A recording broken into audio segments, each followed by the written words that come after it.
Shalom semuanya, apa kabar hari ini? Miss berharap semuanya sehat-sehat ya. Seperti biasa, sebelum kita memulai pelajaran Bible, semuanya siapkan apa? Alkitab, buku Bible, buku tulis, dan juga peralatan tulis, menulis, pulpen, dan pensil, dan lain-lain. Oke? Sebelum kita memulai pelajaran, seperti biasa, Miss pimpin kita dalam doa. Kita berdoa. Bapa yang baik, kami bersyukur buat hari ini, kami bersyukur buat semua anugerah-Mu dalam kehidupan kami. Engkau boleh menyertai memberkati kami di sepanjang hari ini Tuhan. Dan sekarang Bapa, kami mau mulai pelajaran Bible. Tuhan tolong kami supaya kami memahaminya dengan baik semua materi yang disampaikan oleh Miss walaupun lewat video. Terima kasih Bapa, di dalam nama Yesus Tuhan kami bersyukur, haleluya, amin. Oke. Semuanya buka buku halaman 18, bagian yang kedua, hukum Taurat, Keluaran 19 sampai Keluaran 24. Kita belajar itu sampai nanti halaman 19. Di sini ada dua bagian. Bagian yang kedua itu hukum Taurat, dan bagian yang ketiga itu tabernakel dan imam. Miss akan mau rangkum dua materi ini jadi satu video, supaya di hari Selasa depan itu kita mulainya kitab Imamat. Jadi kita belajarnya per kitab. Kita sudah selesaikan kitab Kejadian dan hari ini kita akan selesaikan kitab Keluaran. Oke? Perhatikan bagian A, hukum Taurat itu kudus. Hukum Taurat itu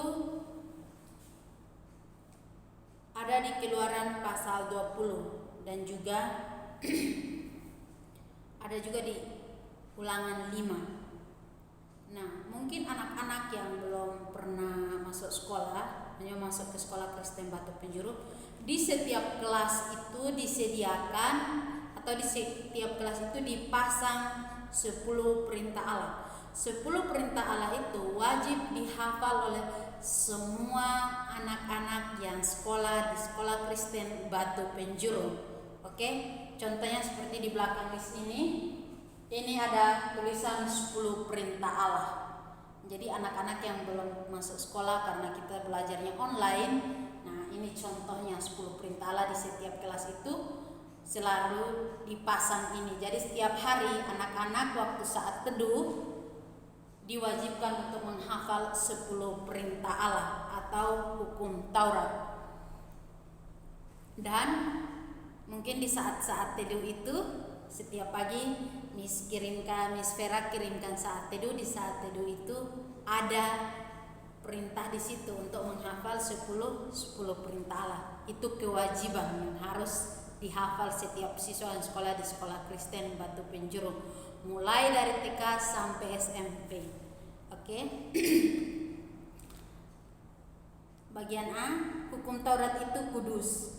Jadi hukum Taurat adalah kudus dan perintah itu juga adalah kudus, benar, dan baik. Kita buka Roma 7 ayat 12 ya. Semua kembali ke Alkitab. Jadi kita harus buka Alkitab. Lihat dulu Roma pasal 7.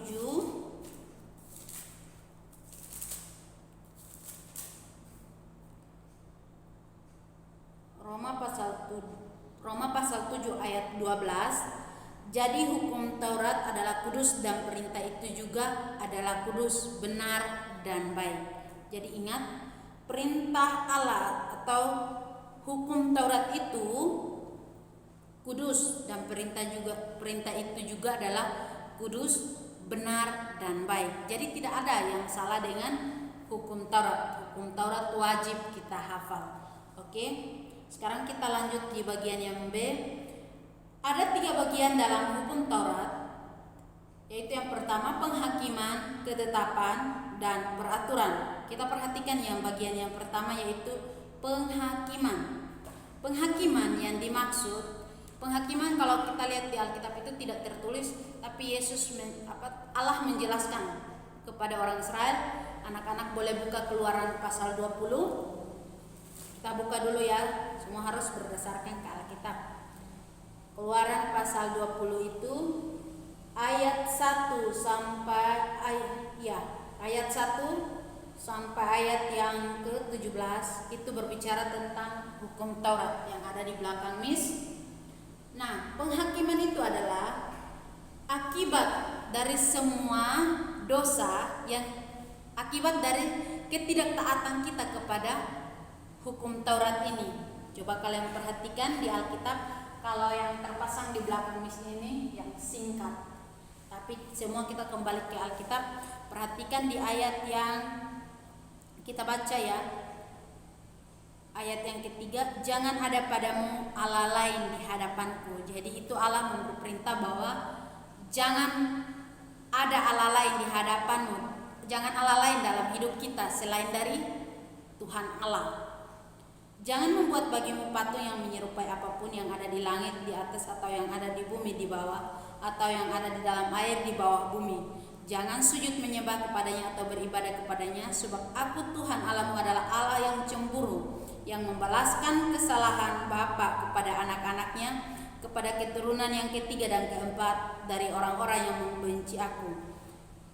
Tetapi aku menunjukkan kasih setia kepada beribu-ribu orang, yaitu mereka yang mengasihi aku dan yang berpegang pada perintah-perintahku. Ini sudah sangat jelas, penjelasannya sangat jelas.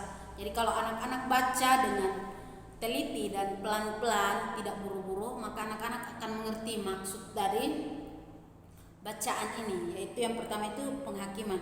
Penghakiman itu tadi sudah sampaikan bahwa akibat dari ketidaktaatan kita. Misalnya, jangan membuat bagimu patung yang menyerupai apapun, itu kan perintah Tuhan. Jadi Tuhan bilang jangan membuat bagimu patung. Tapi kalau kita langgar itu, maka yang terjadi adalah Allahmu adalah Allah yang cemburu, yang akan membalaskan kesalahan bapa kepada anak-anaknya, kepada keturunan yang ketiga dan keempat dari orang yang membenci aku. Jadi akibat dari tidak mentaati akibat dari tidak mentaati yang di bagian atas tadi, jangan sujud menyembah kepadanya, membuat patung. Akibat dari kita membuat patung itu, Tuhan akan membalaskan kesalahan kita kepada keturunan ketiga sampai keturunan yang keempat. Mungkin contoh mis, terus anak mis, anak cucunya mis, sampai nanti pokoknya anak mis, terus anaknya mis lagi, anaknya dari anak mis, dan selanjutnya sampai keturunan ketiga dan keempat. Jadi contohnya seperti ini mis, anaknya mis, ini mis, anak mis, terus anak dari anaknya mis, ini sampai, terus ini lagi anak dari cucunya mis. Keturunan ketiga berarti hitungannya dari saat ini mis, keturunan satu, keturunan dua, keturunan tiga, dan keturunan empat. Oke, jadi Tuhan itu akan membalaskan kesalahan kita kepada keturunan ketiga sampai keturunan yang keempat. Alkitab yang mengatakan. Tapi kalau kita mentaati itu, maka Allah apa? Mengasihi. Allah mengasihi orang-orang yang berpegang pada perintah Allah. Kita lanjut. Ada di bagian ketiga juga menjelaskan jangan menyebut nama Tuhan Allahmu dengan sembarangan, sebab Tuhan akan memandang bersalah orang yang menyebut namanya dengan sembarangan. Jadi kalian perhatikan, sebab Tuhan memandang bersalah orang yang menyebut namanya dengan sembarangan. Nah, kita lanjut ya. Itu beberapa contoh yang disampaikan. Kita lanjut di bagian yang kedua, ketetapan. Ketetapan itu artinya sesuatu yang sudah Tuhan tetapkan dan tidak bisa digugat oleh siapapun, tidak bisa diubah oleh siapapun. Artinya Tuhan sudah tetapkan itu. Mau itu pemerintah maupun apapun itu tidak bisa mengubah. Contoh, hukum yang keempat, ingatlah dan kuduskanlah hari Sabat.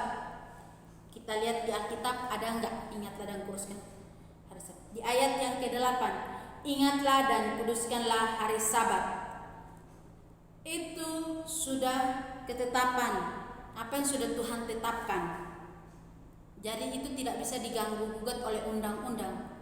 Hari Sabat Tuhan itu kita harus pergi ke gereja beribadah.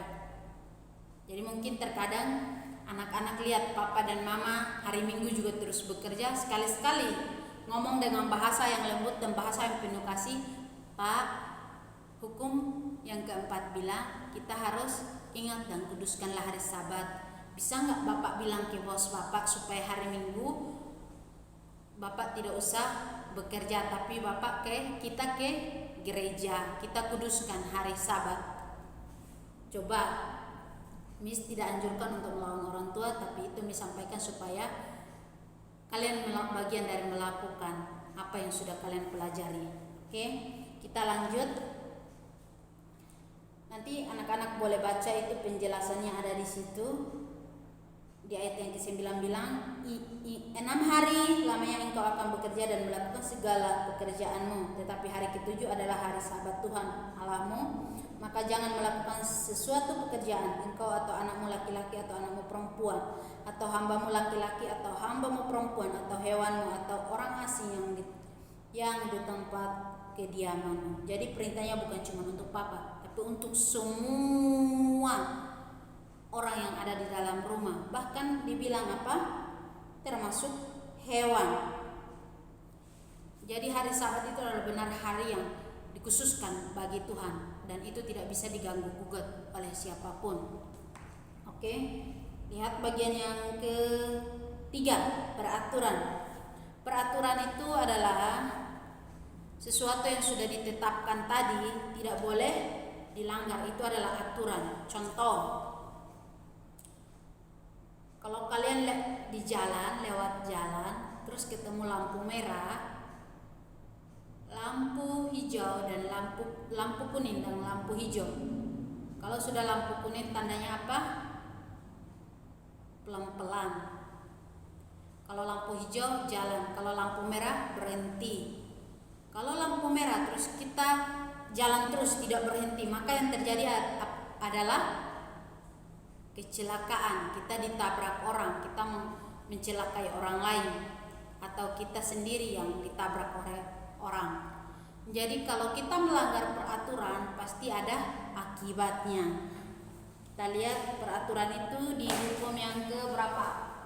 Ada di hukum yang ke-6, jangan membunuh, jangan berzinah, jangan mencuri, jangan mengucapkan saksi dusta tentang sesama, jangan mengingini apapun yang dipunyai sesamamu.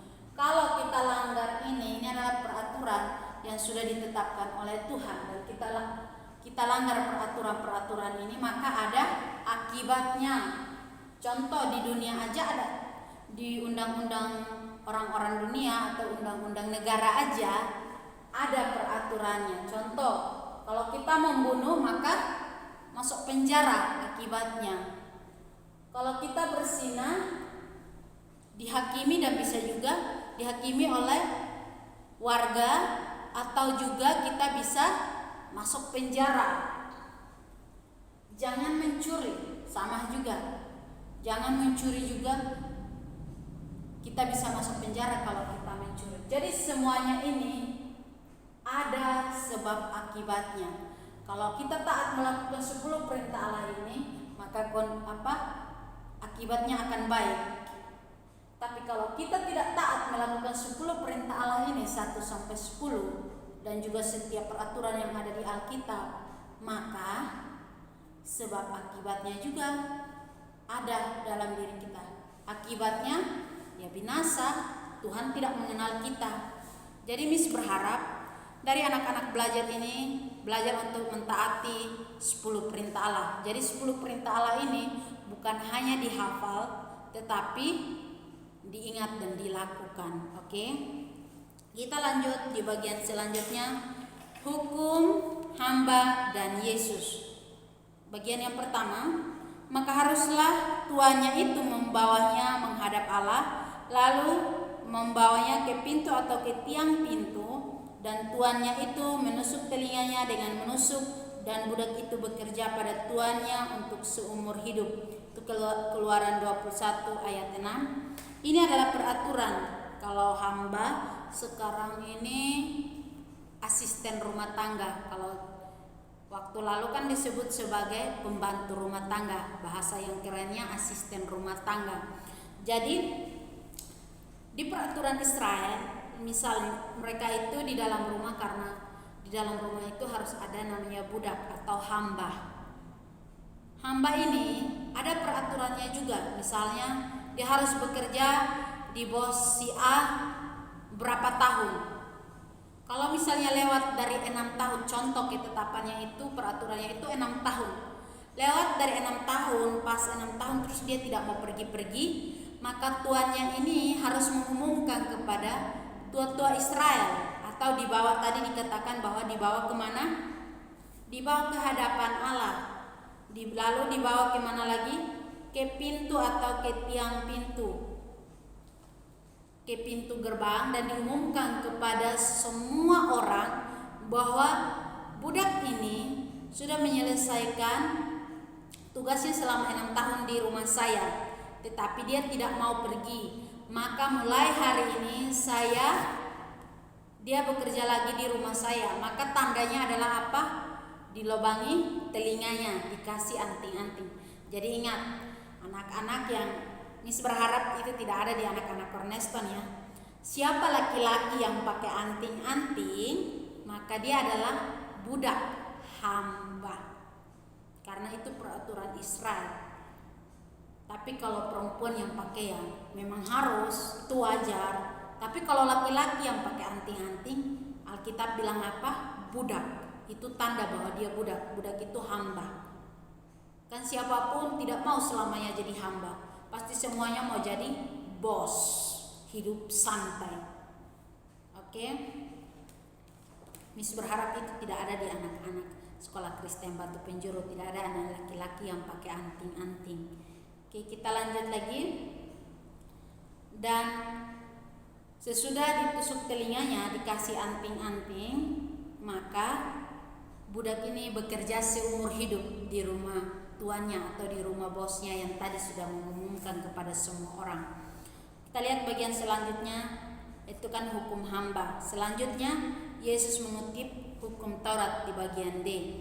Bagian D penjelasannya, jawab Yesus kepadanya, kasihilah Tuhan Allahmu dengan segenap hatimu dan dengan segenap jiwamu dan dengan segenap akal budimu. Itulah hukum yang terutama dan yang pertama. Dan hukum yang kedua yang sama dengan itu ialah, kasihilah sesamamu manusia seperti dirimu sendiri. Pada kedua hukum inilah tergantung seluruh hukum Taurat dan kitab para nabi. Itu di Matius 22 ayat 37 sampai 40. Itu dua hukum dasar yang Tuhan ajarkan kepada kita, yaitu bahwa kasihilah Tuhan Allahmu dengan segenap hati dan segenap jiwa, dan lebih dari itu kan ada juga mengasihi sesama. Kalau yang tamat dari sekolah Kristen Batu Penjuru sudah pernah jelaskan waktu itu bahwa tentang salib. Kenapa salib itu harus bentuknya seperti ini? Yang pertama, yang lurus ke atas adalah mengasihi Tuhan, dan yang memanjang seperti ini itu mengasihi sesama. Jadi selain dari kasih kita kepada Tuhan, kita juga harus mengasihi sesama. Tadi kita sudah baca Matius 22 ayat 37 sampai 40 sudah menjelaskan bahwa kita harus mengasihi Tuhan dan mengasihi sesama. Pada kedua hukum ini tergantung seluruh hukum Taurat dan kitab para nabi. Kalau kembali ke hukum Taurat, anak-anak boleh perhatikan di hukum yang pertama sampai hukum yang keempat itu menjelaskan tentang Tuhan, bagaimana hubungan kita dengan Tuhan. Hukum kelima sampai hukum ke-10 itu dengan sesama. Kalau kita bisa melakukan hukum kelima sampai hukum ke-10, maka kita pasti sanggup melakukan hukum ke-1 sampai ke-4. Jadi tidak ada yang kita bisa lakukan setengah-setengah. Lakukan aja 1 sampai 4, 5 sampai 10 tidak. Atau lakukan aja 5 sampai 10, 1 sampai 4 tidak bisa. Tidak bisa. Semuanya harus berjalan sesuai dengan apa yang sudah disampaikan Alkitab, bahwa mengasihi Allah dan mengasihi sesama manusia juga. Oke? Kita lanjut lagi di bagian yang ketiga. Tabernakel dan imam, itu Keluaran 25 ayat 40. Anak-anak boleh baca nanti. Miss berharap kalian bertanya. Kalau kalian tidak mengerti, kalian bertanya kepada Miss. Kalian bisa WA, bisa telepon, atau ketika kalian baca di Alkitab kalian tidak mengerti, Miss terbuka untuk kalian bertanya. Kapanpun kalian silahkan bertanya. Bagian A, segala sesuatu memiliki hubungan yang signifikan. Signifikan itu sama juga dengan berkesinambungan, semuanya ada hubungan. Dengan ini Roh Kudus menyatakan bahwa jalan ke tempat yang kudus itu belum terbuka selama kemah yang pertama itu masih ada. Itu adalah kiasan masa sekarang. Sesuai dengan itu dipersembahkan korban dan persembahan yang tidak dapat menyempurnakan mereka yang mempersembahkannya menurut hati nurani mereka. Karena semuanya itu, di samping makanan, minuman, dan berbagai macam pembasuhan, hanyalah peraturan-peraturan untuk hidup insani yang hanya berlaku sampai tibanya waktu pembaharuan. Tetapi Kristus telah datang sebagai imam besar untuk hal-hal yang baik yang akan datang. Ia telah melintasi kemah yang lebih besar dan yang lebih sempurna, yang bukan dibuat oleh tangan manusia, artinya yang tidak termasuk ciptaan ini. Dan ia telah masuk satu kali untuk selama-lamanya ke dalam tempat yang kudus, bukan dengan membawa darah domba jantan dan darah anak lembu, tetapi dengan membawa darahnya sendiri. Dan dengan itu ia telah mendapat kelepasan yang kekal. Ibrani 9 ayat 8 sampai 12. Oke, ini sedikit menjelaskan peraturan di Israel. Kalau kita berbuat salah, kita berbuat dosa, maka kita harus mempersembahkan. Tergantung kita orang kaya, kita orang yang, atau kita tidak orang kaya. Kalau orang kaya, maka dia harus mempersembahkan domba jantan atau lembu jantan. Kalau kita tidak punya lembu jantan atau domba jantan, maka kita bisa persembahkan berupa burung tekukur. Itu anak-anak boleh baca di Alkitab. Itu dijelaskan di situ. Nah, pada zaman itu, sudah sampaikan tadi bahwa kalau kita melakukan kesalahan atau kita melakukan dosa, kita harus bawa lembu itu ke imam-imam yang ada di mana? Di bait suci, di bait Allah. Dan imam-imam yang mempersembahkan itu bagi Tuhan. Waktu persembahan itu dilakukan, kan dombanya tidak langsung dibakar, tapi dipotong. Waktu dipotong, darahnya tercurah. Ada peraturan darah yang harus dioles di mana-mana untuk mengampuni dosa kita. Itu pada zaman Israel dan zaman perjanjian lama. Pada zaman perjanjian baru, pengorbanan Yesus itu adalah pertama dan yang terakhir. Darah Yesus sanggup menghapus dosa dunia. Darah Yesus sanggup menghapus dosa kita yang sekarang dan dosa kita sebelumnya. Jadi darah Yesus itu sangat mahal. Dengan pengorbanan Yesus di kayu salib, Yesus telah menghapus dosa dunia, dosa anak-anak, bahkan dosa Miss juga, dan dosa papa mama dan saudara-saudara yang lain. Hanya tergantung diri kita. Kita mau sungguh-sungguh datang kepada Tuhan atau enggak, datang kepada Yesus atau enggak. Kita mau mengakui Tuhan Yesus sebagai Tuhan dan Juru Selamat atau tidak. Itu semua keputusan hati. Ada di antara kalian yang sudah mengikuti kelas baptisan dan mereka tahu pengorbanan Yesus itu untuk apa.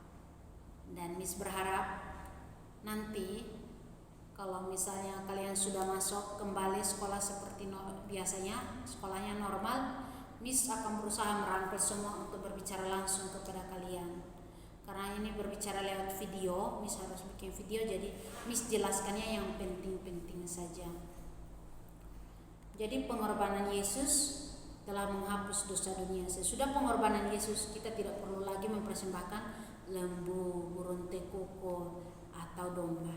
Karena kematian Yesus, pengorbanan Yesus telah menebus dosa dunia. Oke, di bagian yang kedua, Yesus adalah korban kita dan imam besar agung. Tadi Miss sudah jelaskan. Itu yang pertama. Tetapi karena tetap selama-lamanya imamatnya tidak dapat beralih kepada orang lain. Itu sudah sangat jelas tadi Miss sampaikan di Ibrani 7 ayat 24 bahwa pengorbanan Yesus adalah yang pertama dan yang terakhir. Oke? Lihat di selanjutnya, Musa adalah nenek moyang Yesus.